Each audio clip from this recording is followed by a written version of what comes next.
Magandang araw Pilipinas, narito po ang latest weather today forecast.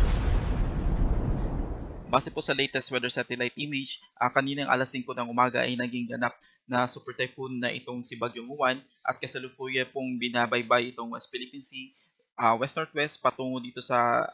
eastern section ng Luzon landmass, and as of 7 a.m. kanina, ang kanyang sentro ay namataan sa layong 125 kilometers east-northeast of Virac, Catanduanes na may maximum sustained winds na 185 kilometers per hour malapit sa sentro at gustiness na umaabot ng 230 kilometers per hour. Kasalukuyan po itong kumikilos west-northwest sa bilis na 25 kilometers per hour at kung mapapansin po natin, malaking bahagi na po ng ating bansa ay nakakaranas na po ng mga pagulan at malalakas na hangin na dala po nitong si Bagyong Juan.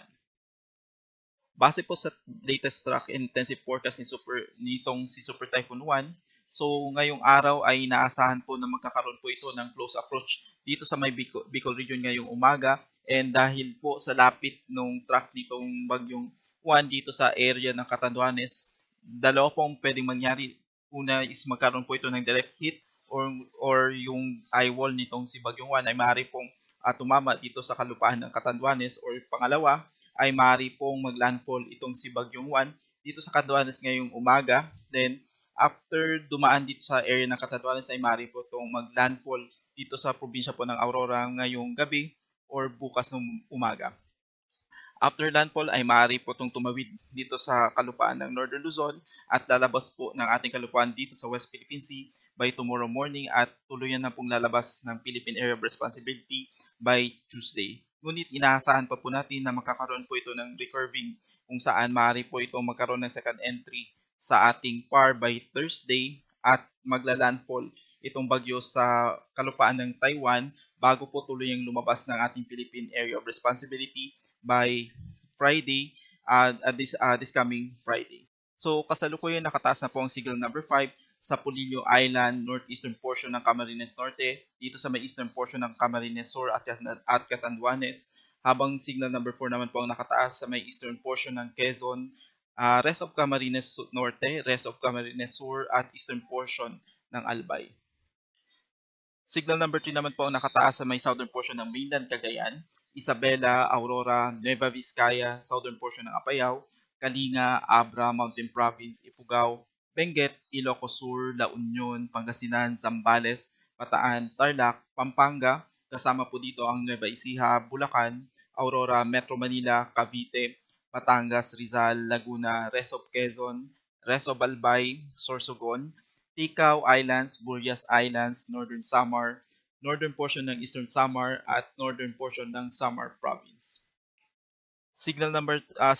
ang nakataas sa nalalabing bahagi po ng Cagayan, kasama po ang Babuyan Islands, rest of Apayao, Ilocos Norte, Occidental Mindoro, kasama po ang Lubang Islands, Oriental Mindoro, Marinduque, Romblon, rest of Masbate, rest of Eastern Samar, rest of Samar, Biliran, northern and central portion ng Leyte. Signal number 1 ang nakataas sa Batanes, Calamian Islands, Cuyo Islands, rest of Leyte, southern Leyte, Bohol, northern and central portions of Cebu including Bantayan and Camotes Island, northern and central portion ng Negros Occidental, northern portion ng Negros Oriental, dito sa may Guimaras, Iloilo, Capiz, Aklan, Antique, dito po sa may Dinagat Island, Surigao del Norte, northern portion ng Agusan del Norte, at northern portion ng Surigao del Sur. Kasalukuyan, itong si Juan ay maaari pong magdala ng occasionally gusty condition, yung biglang bugso na malalakas na hangin na maaari pong umabot from strong to gale force strength sa mga areas po na hindi po kasama sa wind signal. For today, maaari pong makaranas ng occasional gusty condition ang Palawan, Visayas at Mindanao. By tomorrow, November 10, maaari pong makaranas ng occasional gusty condition ang majority po ng Luzon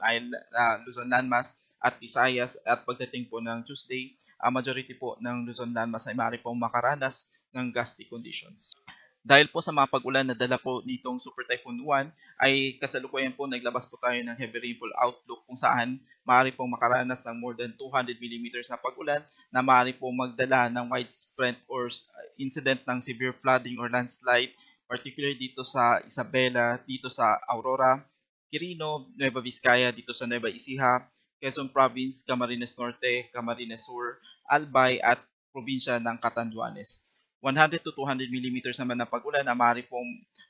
maranasan dito sa may Cagayan, Apayao, Abra, Kalinga,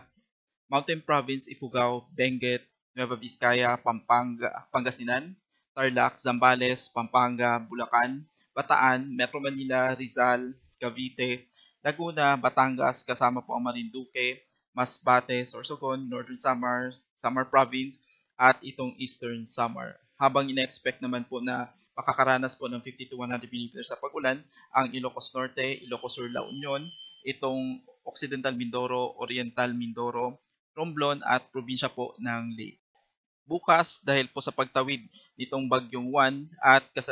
by tomorrow po is inaasahan po natin na yung kanyang sentro is nandito na po sa may West Philippine Sea. So, maaari pa rin po makaranas ng more than 200 mm na pag-ulan ang Ilocos Sur, La Union, itong Pangasinan, Zambales, Tarlac, Benguet, Ifugao, Mountain Province at Kalinga, habang inaasahan naman po yung 100 to 200 mm na pag-ulan dito sa Abra, Ilocos Norte, Apayao, Cagayan, kasama pong Isabela, Quirino, Nueva Vizcaya, Nueva Ecija, Aurora, Bataan, Pampanga, Bulacan, habang 50 to 100 mm naman ng pag-ulan ang inaasahan sa Quezon Province dito sa probinsya ng Rizal, Metro Manila, Cavite, Laguna, Batangas, Marinduque, Oriental Mindoro at Occidental Mindoro. By Tuesday, dahil sa papalayo na po itong si Bagyong Juan, ay makakaranas pa rin po ng 50 to 100 mm na pag-ulan ang Ilocos Sur, La Union, Benguet at Pangasinan. So yan, naglabas na po ng panibagong storm surge warning kaninang alas 8 ng umaga, kung saan maaari po makaranas ng storm surge na merong wave height na maaari pong mag-exceed ng 3 metro, particularly itong mga probinsya po ng Cagayan, Isabela, Aurora, Quezon including Polillo Island, Camarines Norte, Camarines Sur, Albay, Sorsogon, Catanduanes, La Union at Pangasinan. 2.1 to 3 meters naman po ang inaasahan na storm surge dito sa mga probinsya po ng Cagayan, Quezon, Camarines Sur, Northern Samar, Ilocos Sur, Resto Pangasinan, Zambales at Bataan. Habang 1 to 2 meters naman po na storm surge ang maaari pong maranasan dito sa rest of Cagayan including Babuyan Islands, Ilocos Norte, Bataan, Pampanga, Bulacan, Metro Manila, Cavite, Batangas, Eastern Samar, Dinagat Islands at bukas Grande Islands. Sa kasalukuyan, mayroon po tayong nakataas na gale warning kung saan maaari pong makaranas ng wave height na pwede pong umabot from 2.8 to 14.0 meters. Itong mga probinsya ng Batanes, Cagayan including Babuyan Islands, Isabela, Aurora, Quezon including Polillo Island, Camarines Norte, Camarines Sur, Catanduanes, Albay, Sorsogon, Ilocos Norte, Ilocos Sur, La Union, Pangasinan, Zambales, Bataan, Metro Manila, Batangas, Cavite, itong Lubang Islands, Marinduque, Masbate, Romblon, Northern Coast of Cebu, including Batanes and Camotes Islands, Biliran, Leyte, Southern Leyte, Samar, Surigao del Sur, Northern Samar, Eastern Samar, Dinagat Islands, Surigao del Norte, kasama po ang Siargao at Bukas Grande Island.